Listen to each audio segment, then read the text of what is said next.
السلام علیکم ورحمۃ اللہ وبرکاتہ۔ امید ہے بچوں آپ سب خیر و عافیت سے ہوں گے۔ بچوں آج ہم 7th کلاس کا سیکنڈ چیپٹر پڑھیں گے، فتح مکہ۔ سٹارٹ کرتے ہیں۔ اس کی سب سے پہلی ہیڈنگ ہے اسباب۔ اسباب کا مطلب ہے وجوہات۔ تو وہ کون سی وجوہات تھیں جن کی وجہ سے مکہ کو فتح کرنا پڑا؟ اس چیپٹر سے پڑھ کر ہمیں پتہ چلے گا۔ صلح حدیبیہ کے مطابق مسلمانوں اور قریش مکہ کے درمیان 10 سال کے لیے جنگ بندی کا معاہدہ ہوا تھا۔ صلح حدیبیہ ایک وعدے کا نام ہے جو حدیبیہ کے مقام پر ہوا تھا مسلمانوں اور قریش مکہ کے درمیان۔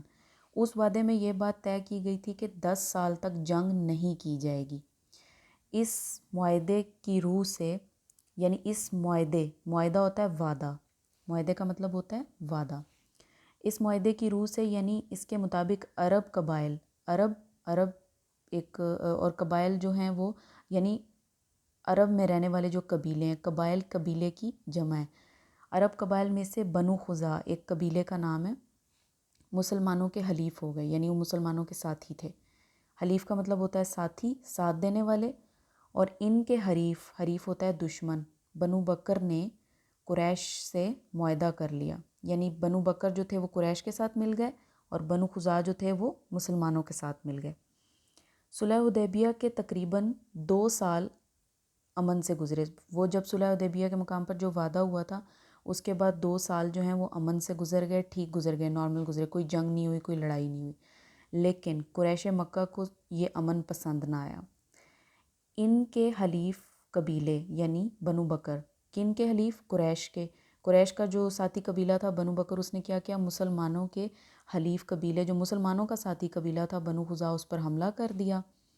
قریش نے بنو بکر کو روکنے کی بجائے ان کی مدد کی، یعنی کہ جو قبیلہ بنو بکر قریش کا ساتھ دے رہا تھا اور بنو بکر نے بنو خزاع یعنی مسلمانوں کے ساتھی قبیلے پر حملہ کیا، تو قریش نے ان کو روکنے کی بجائے کیا کیا؟ ان کا ساتھ دیا۔ اس سے بنو خزاع یعنی مسلمانوں کا جو ساتھی قبیلہ تھا بنو خزاع، اس کو بہت نقصان پہنچا۔ قریش کی یہ حرکت صلح حدیبیہ کے معاہدے کی کھلی مخالفت تھی، یعنی قریش نے مسلمانوں سے وعدہ کیا ہوا تھا صلح حدیبیہ کے، جو ہم اوپر پڑھ چکے ہیں کہ 10 سال تک جو ہے وہ جنگ نہیں ہوگی۔ تو جب ان کے ساتھی قبیلے نے مسلمانوں کے ساتھی قبیلے پر حملہ کیا اور انہیں نقصان پہنچایا، تو کیا ہوا؟ یہ صلح حدیبیہ والا وعدہ ٹوٹ گیا۔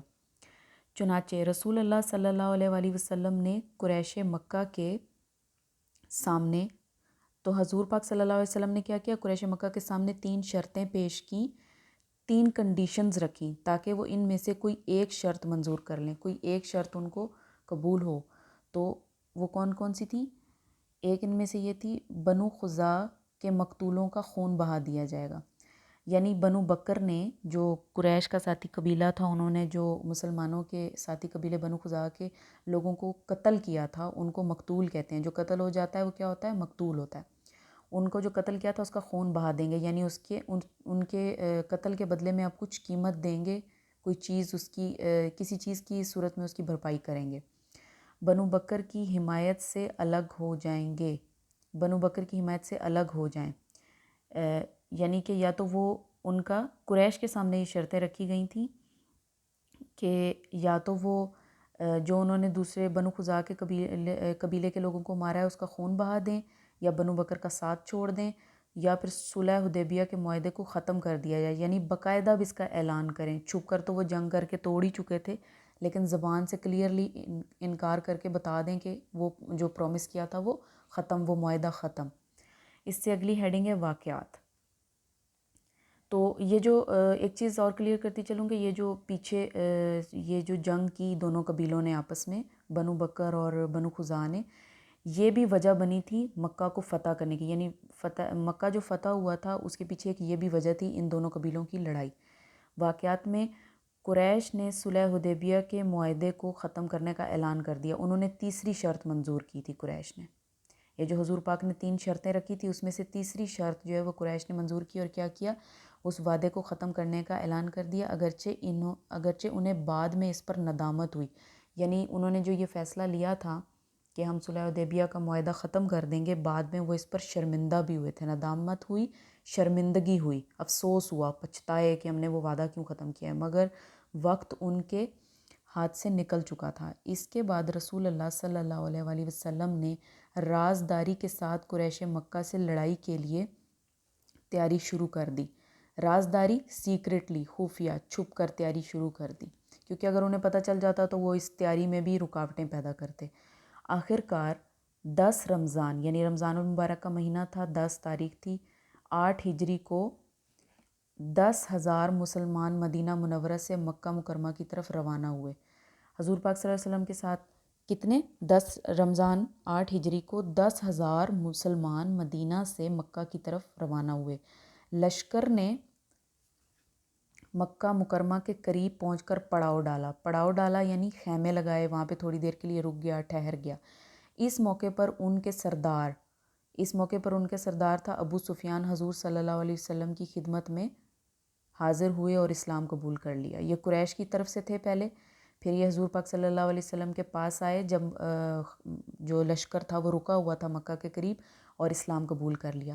اگلے دن اسلامی لشکر پوری شان و شوکت یعنی ایک زبردست انداز کے ساتھ مکہ مکرمہ میں داخل ہوا۔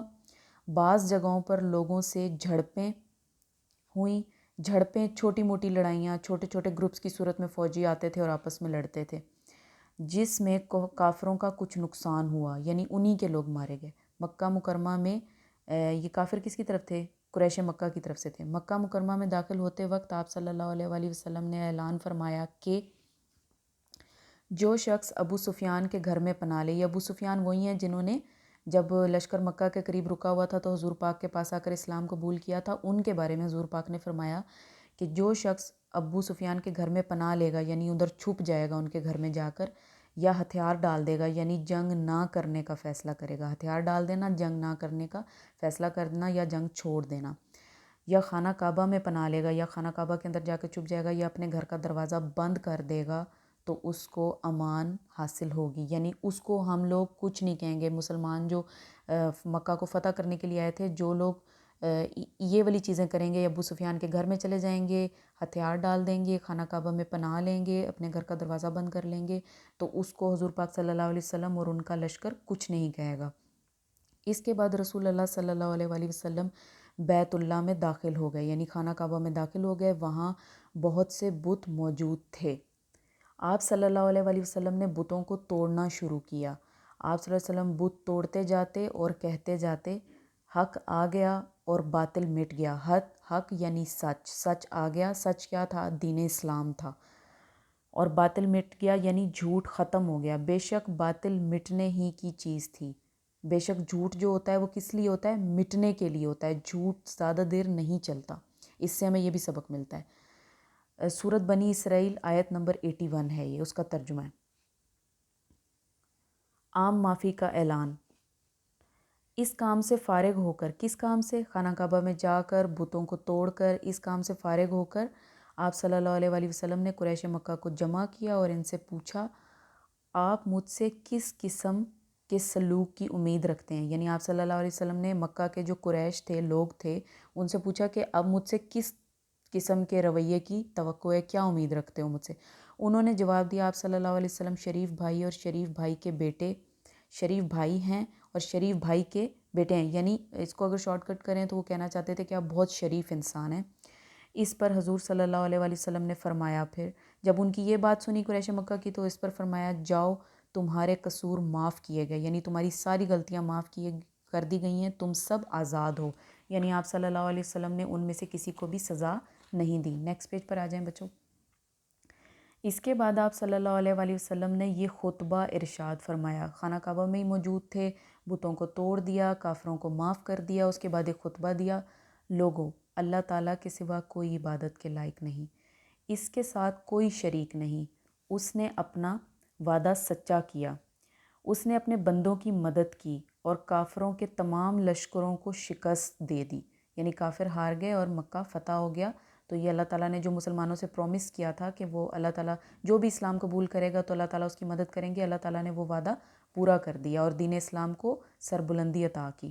آج کفر کے ساتھ سارے فخر و غرور، یعنی جو کافروں کے فخر و غرور تھے، جو کفر جو کفر کو ہی اچھا سمجھتے تھے وہ کیا ہوا، خون کے پرانے رشتے، جاہلیت کے پرانے معاہدے یعنی وعدے میرے پاؤں کے نیچے ہیں، یعنی وہ سب ہار گئے اور میں جیت گیا کیونکہ اللہ تعالیٰ نے مجھ سے وعدہ کیا تھا۔ آدم علیہ السلام کی ساری نسل برابر ہے، یعنی ہم سب حضرت آدم علیہ السلام کی اولاد ہیں اور ہم سب برابر ہیں، ہم میں سے کسی پر کوئی برتری حاصل نہیں ہے۔ تم سب آدم علیہ السلام کی اولاد ہو اور آدم علیہ السلام مٹی سے بنے تھے۔ تم میں سب سے زیادہ عزت والا صرف وہ ہے جو سب سے زیادہ پرہیزگار ہے۔ سب سے زیادہ عزت کس کی ہے اسلام کی نظر میں؟ جو سب سے زیادہ نیک ہے، اچھا ہے، ایماندار ہے، پرخلوص ہے۔ کفار مکہ نے مہاجرین کے مکانات پر قبضہ کر لیا۔ کفار مکہ نے مہاجرین کے مکانات پر قبضہ کر لیا تھا۔ جو مہاجرین، وہ لوگ جو ہجرت کر کے نبوت کے 13ویں سال مدینہ چلے گئے تھے، جب کافروں نے انہیں اسلام قبول نہیں کرنے دیا تھا، تو جب وہ مسلمان وہاں سے چلے گئے تھے مکہ سے، تو پیچھے سے کفار مکہ نے کیا کیا تھا؟ ان کے مکانوں پر قبضہ کر لیا تھا۔ اب وہ وقت تھا کہ مہاجرین کو ان کا حق دلایا جائے۔ وہ واپس آئے تھے مکہ کو فتح کرنے کے لیے، مگر رسول اللہ صلی اللہ علیہ وسلم کے حکم پر مہاجرین اپنے حق سے دستبردار ہو گئے۔ دستبردار ہو گئے یعنی پیچھے ہٹ گئے، انہوں نے اپنے گھر واپس نہیں لیے تھے کفار مکہ سے۔ یہ ان کی بزدلی نہیں تھی، بلکہ انہوں نے یہ حسن سلوک کا مظاہرہ کیا تھا، اچھا سلوک دکھایا کہ ہم چلے گئے تھے، ہم نے تو اب مدینہ میں بھی جا کے اپنے گھر بنا لیے ہیں، اپنے کاروبار بنا لیے ہیں، تو جو ہم مکہ میں چھوڑ کے گئے تھے اب ہم واپس نہیں لے رہے۔ تو حضور پاک صلی اللہ علیہ وآلہ وسلم نے جب کہا کہ تم لوگ اپنے گھر بار چھوڑ دو، اب واپس نہ لو، تو وہ اس سے دستبردار ہو گئے، یعنی پیچھے ہٹ گئے، انہوں نے حضور پاک کی بات مان لی۔ جب نماز کا وقت آیا تو حضرت بلال حبشی رضی اللہ تعالیٰ عنہ، یہ ایک صحابی رسول ہیں، نے خانہ کعبہ کی چھت پر کھڑے ہو کر اذان دی اور نماز ادا کی گئی۔ یہ مکہ کے فتح ہونے کے فوراً بعد خانہ کعبہ میں جو اذان دی تھی وہ حضرت بلال حبشی نے دی تھی، اور اس کے بعد نماز بھی ادا کی گئی تھی۔ لاسٹ ہیڈنگ ہے اثرات۔ پھر اس ساری جو یہ مکہ فتح ہوا، اس کے جو اثرات تھے وہ کیا تھے؟ عام معافی کے اعلان کا قریش پر بہت اچھا اثر ہوا۔ ایک تو حضور پاک صلی اللہ علیہ وسلم نے ان کو معاف کر دیا، پھر انہوں نے جو مہاجرین کے گھروں پر قبضہ کیا ہوا تھا وہ بھی واپس نہیں لیے ان سے، پھر ان کے ساتھ بہت اچھا سلوک کیا، تو کیا ہوا؟ عام معافی کے اعلان کا قریش پر یعنی کفار مکہ پر بہت اچھا اثر ہوا۔ اس کے نتیجے میں چند ایک کے سوا صرف کچھ لوگوں کو چھوڑ کر مکہ مکرمہ کے تقریباً سارے لوگ مسلمان ہو گئے۔ اس طرح اللہ تعالیٰ نے کسی لڑائی کے بغیر مکہ مکرمہ کی فتح کو آسان کر دیا۔ کوئی زیادہ بڑی جنگ نہیں ہوئی تھی، مکہ آسانی سے فتح ہو گیا تھا، بس وہ چھوٹی موٹی جھڑپیں ہوئی تھیں۔ اس فتح کے بعد آس پاس کے علاقوں میں اسلام بڑی تیزی سے پھیلا اور لوگ جوک در جوک مسلمان ہونے لگے، یعنی گروپس کی صورت میں اکٹھے ہو کر آتے تھے حضور پاک صلی اللہ علیہ وآلہ وسلم کے پاس اور اسلام قبول کرتے تھے۔ فتح مکہ سے ہمیں یہ سبق ملتا ہے، دھیان سے سنیے گا بچوں، فتح مکہ سے ہمیں یہ سبق ملتا ہے کہ ہمیں ہر حال میں اسلام کی راہ پر چلنا چاہیے، ہر حال میں اسلام کی راہ پر چلنا چاہیے۔ اگر کوئی ہماری مخالفت کرے یعنی ہمارے خلاف ہو جائے تو اللہ تعالیٰ کی ذات پر کامل یقین رکھیں، یعنی اللہ کی ذات پر مکمل بھروسہ رکھیں۔ اگر کوئی ہمارے خلاف بھی ہو تو صرف اللہ پر یقین رکھیں اور اسے خندہ پیشانی سے برداشت کریں، یعنی کھلے دل سے برداشت کریں، اور بوقت ضرورت یعنی ضرورت پڑنے پر دشمن کا ڈٹ کر مقابلہ کریں، یعنی ڈرے نہیں، ثابت قدمی سے مقابلہ کریں۔ جب ہمیں فتح حاصل ہو جائے تو اپنے مخالفین کو معاف کر دیں۔ جب ہم جیت جائیں تو جو ہمارے خلاف تھا، جو ہمارے اپوزٹ تھا، جو ہمیں غلط سمجھ رہا تھا، جو ہمیں نقصان پہنچا رہا تھا، اسلام کا سب سے اچھا اور خوبصورت طریقہ کیا ہے کہ، اور حضور پاک کی سنت بھی ہے کہ اسے معاف کر دیں۔ اس سے اللہ تعالیٰ ہم سے راضی ہو کر ہمیں دنیا اور آخرت میں کامیابیاں نصیب کریں گے۔ ٹھیک ہے بچوں، آپ کا چیپٹر کمپلیٹ ہو گیا ہے۔ جزاک اللہ۔